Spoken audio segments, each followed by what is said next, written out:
नमस्कार मंडळी, किचनची अस्मितामध्ये आपणा सर्वांचे खूप खूप मनापासून स्वागत आहे। आज आपण कच्ची दाबेलीचा मसाला घरच्या घरी कसा बनवायचा ते पाहणार आहोत।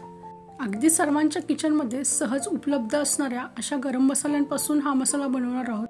हवाबंद बरणीमध्ये 2 ते 3 महिने हा मसाला व्यवस्थित टिकतो। चला तर मग कच्ची दाबेलीचा मसाला बनवण्यासाठी लागणारे साहित्य पाहूयात। पाव वाटी धने घेतलेले आहेत, 1 चमचा जिरे घेतलेले आहे, 1 चमचा काळी मिरी, 1 चमचा बडीशेप, 1 चमचा लवंग, 1 चमचा सेंदव मीठ घेतलेला आहे, 1 चमचा पिठी साखर, 1 छोटा चमचा आमचूर पावडर, 4 ते 5 लाल मिरच्या, 7 ते 8 सुक्या खोबऱ्याचे काप, 1 चक्री फूल, 2 वेलची, 2 तमालपत्र।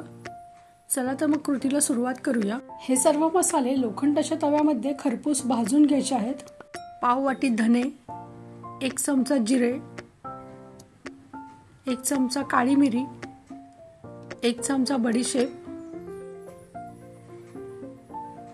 1 चमचा लवंगा, 1 चक्री फूल, 2 वेलची, 2 तमालपत्र, 4 ते 5 लाल मिरच्या, 7 ते 8 सुक्या खोबऱ्याचे काप।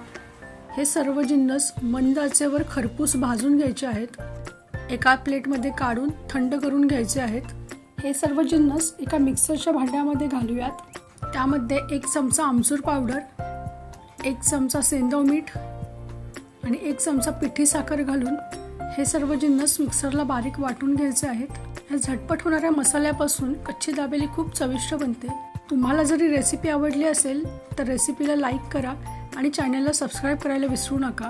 पुन्हा भेटू अशाच नवनवीन रेसिपी सोबत किचनची अस्मितामध्ये।